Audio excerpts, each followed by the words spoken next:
Valdivia, 22 de mayo de 1960.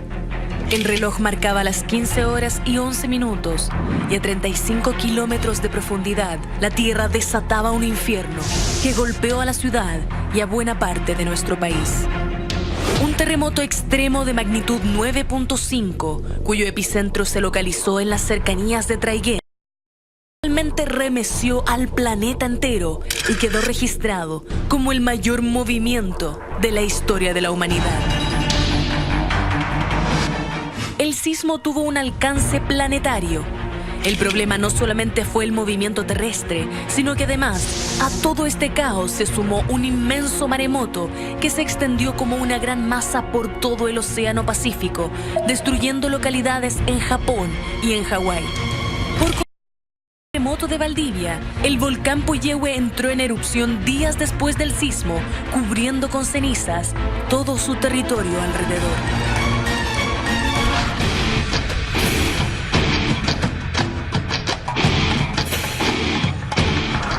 Las cifras de este megaterremoto, ubicado en la cima de los registros humanos en esta materia, son únicas en su tipo.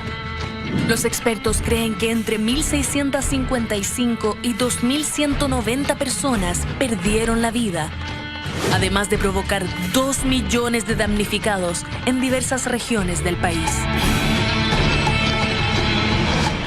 ¿Por qué se produjo el terremoto de Valdivia?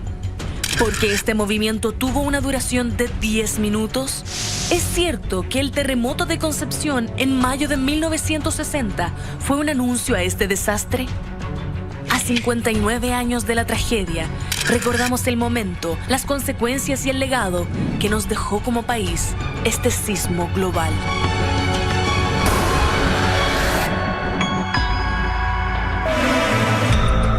Claro que sí, 22 de mayo de 1960, el terremoto más grande registrado por la humanidad y se registra justamente en nuestro país, un terremoto que marca la historia de Chile. Y para hablar justamente de eso, de cuánto hemos aprendido a propósito de esa circunstancia y ser uno de los países más sísmicos del mundo, estamos hoy junto a un panel de especialistas. Tenemos a Pablo Salucci, geógrafo de la Universidad Católica. Pablo, nuevamente un gusto de tenerte acá en Mentiras Verdaderas. Gracias.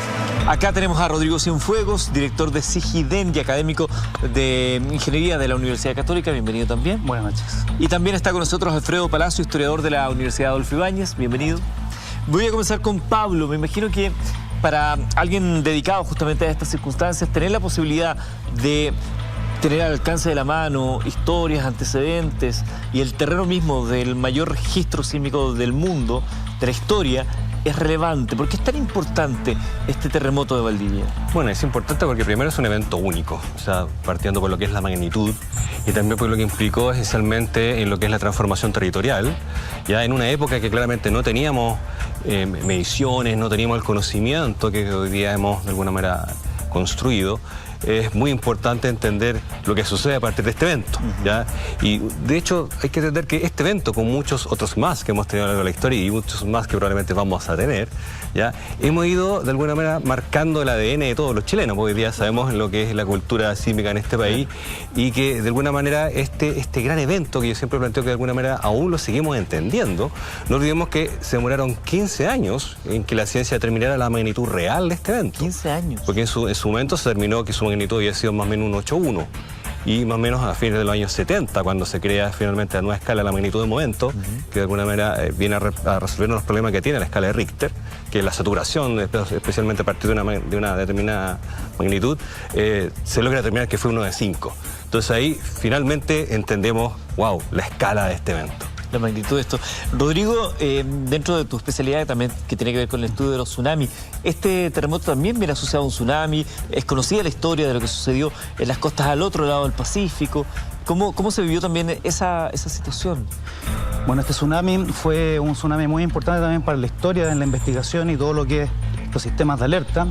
Justamente después de 1960 internacional para crear un sistema de observación y de alerta en la cuenca del Pacífico, que no existía en ese momento y es por esa razón que este tsunami generado en Chile se propagó en forma silenciosa a lo largo de las costas del Pacífico y hubo muertos en Japón, en Hawái, en distintas partes del borde costero del Pacífico. Entonces empieza un esfuerzo internacional para poder mejorar el conocimiento de los tsunamis, poder también comenzar a observarlos, medirlos, y por supuesto todo el trabajo que fue liderado desde ese momento por Japón, para estar mejor preparados frente a eventos de este tipo, que son de baja frecuencia, pero de un impacto enorme. Son lejos los fenómenos que hoy día están teniendo el mayor impacto en términos de vidas humanas. Ya lo vimos en el 2004 en Indonesia, lo vimos en Chile también en menor magnitud en términos del número de personas fallecidas, pero son eventos que la escala es a nivel global, digamos, el impacto que tienen. Qué increíble cómo cambia también el mundo, porque hoy en día ocurre un terremoto en alguna isla de Oceanía y de inmediato sabemos acá que ocurrió la magnitud. Si eso no, el CHOA dice, no reviste las características de un tsunami. En ese momento el megaterremoto de Valdivia fue silencioso, al otro lado se enteraron cuando llegaron las olas. Exactamente, o sea, no existía la tecnología que hay hoy día para poder observarla. Primero, estimar la magnitud en la forma rápida que hoy día tenemos, a pesar de que persisten muchas incertidumbres en las primeras estimaciones, o sea, las magnitudes, hay un margen de error cuando se hace esa estimación rápida del terremoto, pero hoy día tenemos esa capacidad, no estamos ciegos. Los países que están más lejos de la zona cercana donde se produce el tsunami pueden ser alertados con tiempo. Nosotros estamos en una zona así tan cercana de la generación de tsunamis que en realidad tenemos que también tener mucha cultura de autoevacuación, porque el tiempo disponible para poder evacuar puede ser muy corto. Como lo que pasó en la zona de Coquimbo recientemente, donde hubo una situación y la gente naturalmente empezó a hacer la evacuación. Claro, eso está entrando dentro de la cultura, porque tuvimos en 1960 un tsunami y no tuvimos uno de esa intensidad hasta el 2010. O sea, pasaron 50 años y eso hace que la memoria, por supuesto, empiece a olvidarse. Es frágil, a pesar de que muchas de las respuestas que podemos ver en el 2010 estaban muy asociadas a la historia, a la cultura, a que había arraigo, sobre todo en las comunidades costeras. Y muchas de las personas que fueron afectadas eran turistas, personas que no estaban muy familiarizadas con esa cultura. Alfredo, desde el punto de vista de la historia, del registro que queda para las futuras generaciones, el terremoto de Valdivia y las consecuencias que tiene, ¿ha sido bien acogido, digamos, desde el punto de vista de la historia por la gente? A ver, el terremoto dejó un amplio registro fotográfico, fotografías que todavía se están descubriendo, y también permite poner a Chile en el mundo, digamos. Permite generar, por ejemplo, el puente aéreo más grande en la historia de la humanidad. Los caminos se cortaron, después del terremoto se generan varios días de lluvia y por lo tanto no podían llegar los camiones con la lluvia. Entonces la única forma era en generar un puente aéreo y a través de la escasa prensa y las noticias se permite, digamos, informar a la población. Correos de Chile, por ejemplo, permite que el gratuito para seguir, digamos, comunicando a esta población que quedamos tanto aislada, pero permite volver a estudiarse el fenómeno, digamos, y ahí está la labor de nosotros los historiadores, tratar de rescatar el fenómeno, no tan solo para generar impacto en la población, sino para sacar las lecciones que puedan acogerse por la comunidad y situaciones que van a volver a repetirse. Valdivia, y digo Valdivia porque es como donde se asocia principalmente el megaterremoto, cambió físicamente después de ese terremoto. ¿Qué podemos contar de aquello, de cómo hoy conocemos Valdivia y cómo era antes Valdivia? O sea, Valdivia, en realidad fueron una serie de eventos que ocurrieron, pero particularmente no digamos que Valdivia está asentado en un sector de sedimento, que son los sedimentos del río Calle Valdivia. En el momento se produce lo que se conoce como impactos cosísmicos, es decir... ¿Impacto? Cosísmico. Es decir, cuando está produciéndose el movimiento, el suelo de Valdivia bajó alrededor de 2 metros. O sea, eso facilitó de alguna manera que se inundara por el Calle parte importante de lo que es Valdivia. Y no olvidemos que además se produjo derrumbes de cerros, y ahí viene el famoso histórico Riñiguazo, que es el represamiento de lo que es la salida del Riñihue hacia el río San Pedro, y que durante varios días, casi una semana, hubo a pala y a mucho tesón gente trabajando para pedir que el agua finalmente terminara por inundar lo que quedaba de Valdivia, ¿ya? Y hoy día uno puede entrar a Valdivia y se da cuenta que hay varias zonas inundadas que generaron zonas de humedales, ¿ya? Claro. Entonces uno puede constatar inclusive varias alamedas que están aún a la vista. Todo esto es lo que es la geografía, hubieron alzamientos, hundimientos, deformaciones, fue realmente una transformación bastante importante, y además sumémosle que 38 horas después del evento se activa el cordón del Cauye, se nos activa un volcán. O sea, imagina todo lo que fue finalmente vivir todos esos eventos en un momento que era un Chile bastante distinto, un Chile de 7 millones de habitantes, donde 2 millones de ellos se quedaron sin casa.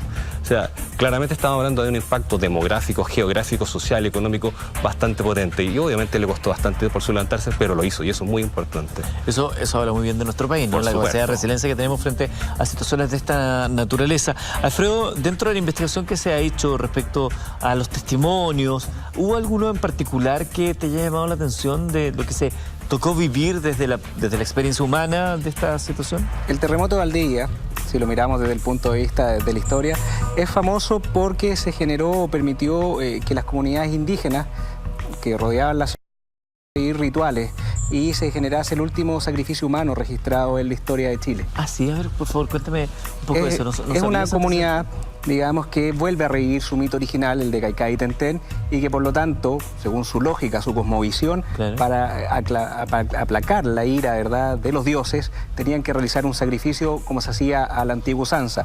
¿Por qué ellos lo interpretan el terremoto? Porque entienden que se estaban apegando a las costumbres de los huincas. ¿Y quién eran los huincas? Nosotros, los chilenos. Claro. Por lo tanto, ¿verdad?, como se habían alejado, los dioses los iban a castigar.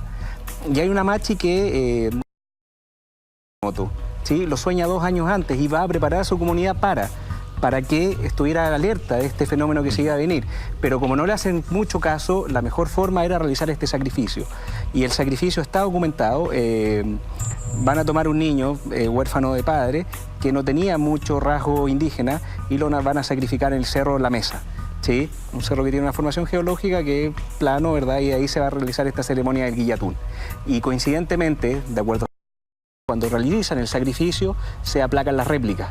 Y eso responde también al periodo de respuesta que va a tener el mismo fenómeno. Claro. Y por lo tanto, ahí está. El caso fue llevado a tribunales y tuvieron que intervenir antropólogos ya para tratar de entender que esto respondía a la propia cosmovisión de la comunidad. Y la machi, por ese motivo, fue declarada inimputable, porque fue absorbida por un miedo insuperable. Y por lo tanto, ante ese argumento, fue eximida de la justicia chilena. Qué tremendo, yo no sabía de un sacrificio y que haya tenido esos antecedentes respecto de la antropología, de lo que representaba para ellos una situación de esa naturaleza, para no tratar de entenderlo de la visión que tenemos nosotros occidental, del derecho a la vida, etcétera. De hecho, también fue curioso ese mismo caso, porque es como cuando se da esa noticia, junto con la misma tragedia, ¿verdad?, y se va a recolectar la ayuda para el pueblo de Valdivia, es prácticamente una nación de incivilizados, prácticamente. Entonces también ahí hay una disputa importante. Seguimos hablando de la situación ocurrida ese 22 de mayo de 1960, el mega terremoto ocurrido en Valdivia y que estamos comentando esta noche acá en Mentiras Verdaderas desde el punto de vista histórico, desde el punto de vista físico, desde todas las perspectivas que podría llegar a tener. Antes de continuar hablando de aquello y viendo esas hermosas fotografías del recuerdo, te quiero contar lo siguiente. ¿Qué harías si te dijera que ahora vas a tener la oportunidad de hacer lo que siempre quisiste hacer? De ir a ese lugar que siempre soñaste o de ayudar a la gente que más lo necesita. Hoy vas a tener la oportunidad de vivir una experiencia vida, porque Loto presenta Loto Recargado. Con tus 6 números de siempre, gana un pozo y obtén una nueva oportunidad de jugar con la terminación del número de apuesta para que puedas hacer todo lo que siempre quisiste. Loto, sé el millonario que quieras ser. Saludamos a Loto, que está desde hoy también acá en Mentiras Verdaderas. Seguimos hablando de este mega terremoto. Cuando hablamos de mega terremoto, y probablemente para algunas personas todavía está marcada esta sensación de que, claro, cuánto va avanzando en la escala un grado tras otro, lo exponencial que es la... ¿Hay algún buen ejemplo para transmitirle a la gente la diferencia entre un 8.5 y un 8.6, que no es lo mismo en términos, no es un poquito más, sino que es realmente más importante? Sí, bueno, como la escala es logarítmica, eso se ha hablado bastante, se va multiplicando por varias veces a medida que vamos subiendo la escala. Entonces, y en la historia de Chile estamos muy acostumbrados, hemos tenido de manera recurrente terremotos. De hecho, los últimos registros históricos de las investigaciones muestran que esos terremotos tipo 1985 y Yapel se pueden repetir como cada 80 años en promedio. Pero estos megaterremotos tipo Maule, tipo Valdivia, que son de 8.8, 9, la recurrencia estimada con los registros de los antecedentes que se han podido reconstruir también buscando paleosismología, o sea, buscando registros en la Tierra. Correcto. Escondidos, estamos hablando de recurrencia del orden de 300 a 500. sísmico. Entonces tenemos estos megas terremotos que en las distintas zonas del país pueden repetirse cada 300, 500 años, y estos terremotos un poco bastante más pequeños, pero que igual son destructivos, que pueden estar afectando cada 80 años en promedio. Y es por eso que, por ejemplo, en el caso de la zona central, hoy día tenemos antecedentes de que el último gran terremoto fue en 1730, el último gran megaterremoto en la zona central que afectó toda la zona central, incluido Valparaíso, Viña, fue ya hace casi 300 años. 1700, o sea, el del 3 de marzo del 85. Es uno de los terremotos cercano a 8, claro, que se pueden ir repitiendo cada 80 años. De hecho, hubo otro en 1906, también en la misma zona sísmica. Pero, sin embargo, estos megaterremotos tienen una latencia, un tiempo, un espaciamiento mayor. Necesitan más energía que se acumule con el desplazamiento de las placas. Correcto. Y por eso que hoy día estamos también muy atentos a lo que puede pasar en la zona central, debido a que ha pasado ya casi 300 años desde el último megaterremoto. Qué tranquilizadora noticia la que nos acaba de dar. Tenemos nuestro hashtag que también nos ofrece, que es Terremoto MB, la posibilidad de contactarnos con ustedes. Tenemos a través del Twitter una pregunta que queremos compartir. A ver. Dice Claudio Alvarado, ¿es verdad que el terremoto fue más alto pero se bajó un poco para no alarmar más aún a los mercados internacionales? Dice esta idea de la teoría del complot. ¿Habían escuchado usted algo de eso? Pero estamos hablando del caso Valdivia. de Valdivia. No, o sea, no olvidemos que son 15 años de investigación para finalmente determinar la escala, particularmente porque teníamos un problema con Richter, que era que se saturaba particularmente a partir de 6.9, es decir, no podía comprar terremoto a partir de su umbral. Entonces, de ahí obviamente se hace este cambio con esta escala que le inventan en Japón para poder entender los megaterremotos. O sea, finalmente eso es lo que sabemos hoy en día. Y aquí quiero dar un ejemplo, creo que es muy importante poder llevarlo a cosas que la gente conoce. Por ejemplo, el terremoto 2010, si lo comparamos con bombas de Hiroshima. Ya que es un dato que todos conocemos. Correcto. El 2010 en bombas de Hiroshima equivalió a 19.040 bombas de Hiroshima. El 2010. O sea, es como que se hubieran puesto debajo de la tierra 19.040 bombas nucleares como la de Hiroshima, y le hicieran estallar al mismo tiempo. Exacto. El terremoto de 1960 fueron 213.600 bombas de Hiroshima. Increíble. Para que podamos entender un poco de las magnitudes de lo que son la potencia. Finalmente este evento tan importante que significó la ruptura de 1.000 kilómetros de largo. ¿Cuántos fueron las últimas? 213.600. ¿Ya? Porque es una ruptura impresionante, son 1.000 kilómetros de largo. En la ruptura del 2010 fueron alrededor de 450 kilómetros, para que comparemos un poco lo que son finalmente las rupturas que se producen bajo la corteza y que liberan energía. Hoy día sabemos que finalmente el terremoto del 60 fueron alrededor de 37 eventos simultáneos que fueron generándose a lo largo de esta ruptura. Entonces, estamos frente a un evento único y por eso es tan importante recordarlo, y es tan importante que estemos aquí en Mentiras Verdaderas con esta panel hablando de las circunstancias, porque la memoria es muy importante, porque la memoria puede salvar vidas y eso es fundamental. Totalmente. Ahora, el tiempo de duración del terremoto también es muy importante para dimensionar su magnitud. ¿Cuánto duró? La energía. O sea, 1960, 8 minutos, 10 minutos. 2010 fueron 3 minutos y medio. El de Illapel fueron casi 2 minutos. Entonces, mientras más largo el terremoto, es mayor la energía, y es una indicación de que es un terremoto que puede producir un tsunami también. Ajá. Tenemos otro tuit que vamos a revisar, y ya vamos a revisar también la historia. Veamos ese tuit. Dice Rafael Herrera: hola amigos, hola. Una consulta, si el tsunami por el terremoto de Valdivia llegó a Japón, ¿pasó algo en Isla de Pascua? ¿Fue don Juan Fernández? Sí, en Isla de Pascua hay un registro fotográfico que está, de hecho, hoy día lo pudimos rescatar. Magdalena lo estuvo publicando, una investigadora del CIGIDEN también, que cuenta un poco cómo se removieron unos moai que estaban en la Isla de Pascua, que fueron trasladados por la ola que llegó al sector, y que después se reponen justamente por un apoyo japonés. Pero de hecho con ese dato algunos no pudieron poner los gorros porque la tecnología no permitió luego el terremoto del 60 dejarlos en la misma posición. Mira, estamos viendo una gráfica que habla justamente de cómo se fue desarrollando el tsunami tras el terremoto. A ver si nos pueden explicar un poco. Bueno, hay varios datos. Primero, entender que las olas de tsunami pueden alcanzar 800 kilómetros por hora. O sea, estamos hablando más o menos 800 kilómetros. Estamos hablando de la velocidad de un jet comercial, ¿ya? Y obviamente tomó en mar abierto, en mar abierto, justamente. Sí.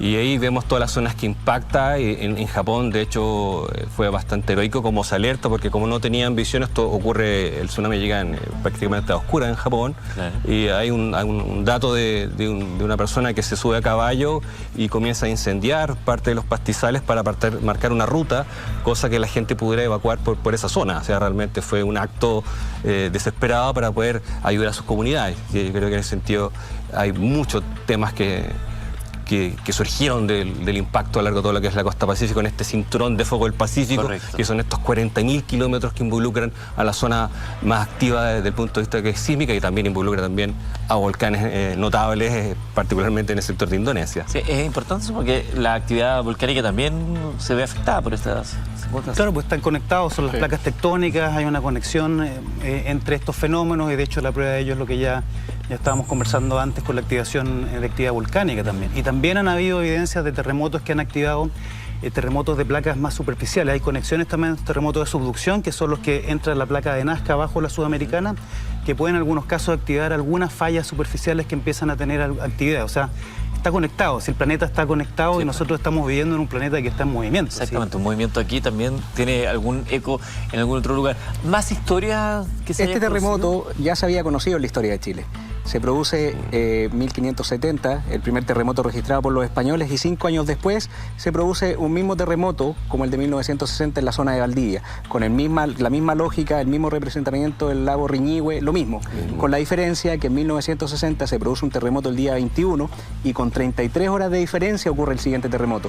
Por eso la gente está el día domingo a las 3 de la tarde cuando se produce el sismo, está disfrutando como un día normal, porque pensaron que el día anterior se había liberado toda la energía, y así se informó, ¿verdad? Nada hacía presagiar, ¿verdad?, que un terremoto de mayor magnitud se iba a liberar en un espacio de 33 horas. Por eso también el nivel de mortandad aumentó, porque la población, ¿verdad?, pensaba que ya había ocurrido el día sábado y la energía se había liberado. Claro, estábamos listos. Voy a hacer una pregunta a los 3 presentes en esta noche y espero que no me lancen naranjas, ni manzanas, ni nada parecido. De hecho, voy a hacer la pregunta y vamos a hacer una pausa. ¿Se puede, de acuerdo a la información, la tecnología, lo que hoy se maneja, se puede predecir un terremoto? Hacemos la pausa y al regreso, acá en Mentiras Verdaderas, tenemos la respuesta.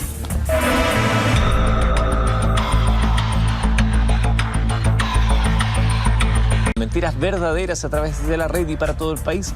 Estamos hablando a propósito de recordar el megaterremoto de Valdivia, y yo había dejado planteada una pregunta que generalmente divide las aguas y aquí empiezan a aparecer las pasiones. ¿Es posible, con lo que tenemos hoy desde el punto de vista científico, tener la capacidad de predecir algún terremoto? O sea, con lo que tenemos hoy en día, yo creo que lo que se busca en realidad es hacer un pronóstico, finalmente que te diga hora, día, magnitud. Claro. Eso hoy no lo podemos hacer, pero sí a través de trabajo de investigación en terreno podemos saber la probabilidad de ocurrencia en ciertas zonas del país, en que obviamente hay que siempre estar preparados. O sea, sabemos, Lo que dicen, por ejemplo, en el norte, que se espera un evento. Claro, uno puede medir la energía que se acumula, claro, eso uno puede estar observando, pero para poder decir que uno tiene que haber una causalidad, o sea, una causa y un efecto, y es una teoría que se comprueba, que se observa, claro, que se mida, y eso demostrarlo con métodos científicos. Y eso no ocurrió. Han habido relaciones en que han habido precursores y luego de esos movimientos telúricos viene un terremoto más importante. Claro. Han habido otros casos que no, entonces esa liberación de algunos gases también. Pueden haber situaciones como esa, pero son anecdóticas desde el punto de vista científico, porque no se han logrado como desarrollar una teoría y tener suficiente evidencia para demostrar que eso es posible de utilizar para pronosticar. Pero sí podemos estar observando, podemos estar midiendo cómo se desplazan las placas tectónicas, cuáles son las zonas que están más trabadas, porque cuando se traban las placas tectónicas es cuando se empieza a acumular energía. Ese desplazamiento es lento, algunos decenas de centímetros por año, y eso se va acumulando durante mucho tiempo, y llega un momento en que esa trabazón ya no se sostiene, se libera y se genera el terremoto. Y mientras más tiempo pasa en esa trabazón, es más energía acumulada, y por eso sabemos que en el norte hay energía acumulada. Sabemos que en todo Chile, en realidad, podríamos tener un terremoto en cualquier momento. ¿Estamos acumulados en todo el país? O sea, hay zonas que están más que otras, claro, eso podemos saber, lo que quiere decir que puede haber más probabilidad que otras, pero Chile, la verdad, que en cualquier punto del país podríamos tener un terremoto. ¿Cuáles son las zonas más acumuladas? En el norte de Chile hay un gap sísmico importante. ¿Un gap sísmico? O sea, un silencio sísmico, una laguna sísmica de que no había un terremoto importante desde 1877. Y tenemos también la zona central, como mencionaba antes, 1730, hablando de terremotos que han generado tsunamis. En la zona de Concepción tuvimos el 2010 una liberación de energía esa zona entonces está, se supone que deberíamos tener menos probabilidad de ocurrencia de un terremoto de esas características, pero así en distintas partes de Chile tenemos posibilidad de... No, y en base al estudio de los documentos históricos, digamos, partiendo en 1570 que tenemos el primer registro, uno podría hacer, digamos, una predicción de los periodos de retorno, es decir, cada cuarto tiempo uno podría proyectar eso. Predecirlos con métodos científicos hoy día hasta el momento no, lo que nos queda, digamos, es enseñar a la población y educarlos, ¿verdad?, para saber reaccionar ante un fenómeno que se va a volver a repetir en el tiempo. Alfredo, la historia nos deja registros de cómo nos vamos moldeando como país, como sociedad, en términos de los terremotos. Vivimos en un país que está constantemente afecto a terremotos, a erupciones sísmicas, etc. Y también de cambios globales. ¿Qué más nos dice la historia respecto a la sismicidad de Chile? Nos vamos viendo cómo nos vamos armando como sociedad, digamos, cómo vamos cambiando nuestra concepción respecto al movimiento sísmico en sí. Pasamos desde creer, ¿verdad?, en el periodo colonial que eran castigos divinos, y en base a lo que se creía era cómo se actuaba. Personas que salían, ¿verdad?, corriendo a las iglesias a realizar procesiones, personas que se flagelaban entendiendo que eran los culpables, hasta que la causa científica se fue aceptando. Pero aún así, ¿verdad?, en el tiempo presente, todavía hay gente, tuve registro del 2010, ¿verdad?, que después que la Tierra se está sacudiendo, parten corriendo y dicen, bueno, Dios mío, ayúdame, cuando eran ateos. O sea, también encuentra esa característica. Bueno, en situaciones como esa, hasta el más ateo se pone a rezar, por si acaso, ¿no? Y está también, y te lo voy a dejar planteado, la situación del Cristo de Mayo, por ejemplo. Ahí hay otro ejemplo más de esta devoción cristiana, de esta... buscarle un sentido, una respuesta alguna a estas manifestaciones sísmicas. Cruz del Cristo de Mayo, que había sido la que entrara también. El único Cristo en el mundo que tiene esta corona en el cuello. En el cuello. De hecho, se mandó del Vaticano muchos años atrás, ¿verdad?, a pedir antecedentes para si existía, ver la posibilidad de si era realmente milagroso y canonizarlo. Quedaron los antecedentes resguardados en el archivo del arzobispado. Y ahí está el documento, digamos. Porque lo que dicen es que se supone que la cruz, la corona de espina, digo, no podría haber bajado al cuello porque no daba. Eso es lo que envuelve el mito, digamos. Pero hay dos historias que se envuelven en torno a la corona. Primero, que cuando desaparezca, va a desaparecer el género humano sobre la Tierra. Y en base a los datos que dejó su escultor, tenía cierto diámetro. Y producto del tiempo, el paso de los años, la escultura es de 1640 aproximadamente, 7 años del terremoto, ha tenido cierto desgaste producto de la erosión, es decir, ha perdido un poco.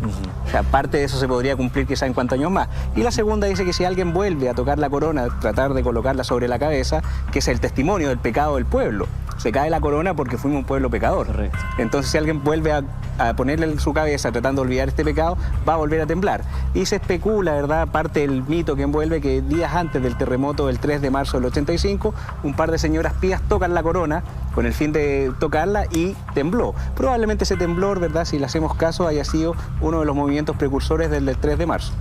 Es parte de lo que envuelve al mito. Siempre hay mitos y hay realidades respecto a esto. Pero lo cierto es que vivimos en un país altamente sísmico, si no el más sísmico del mundo, y tenemos que siempre estar muy atentos al respecto. Quiero agradecerles a nuestros 3 invitados que nos han acompañado esta noche para recordar este mega terremoto de Valdivia del año 1960 y todas las consecuencias que trajo para nuestro país.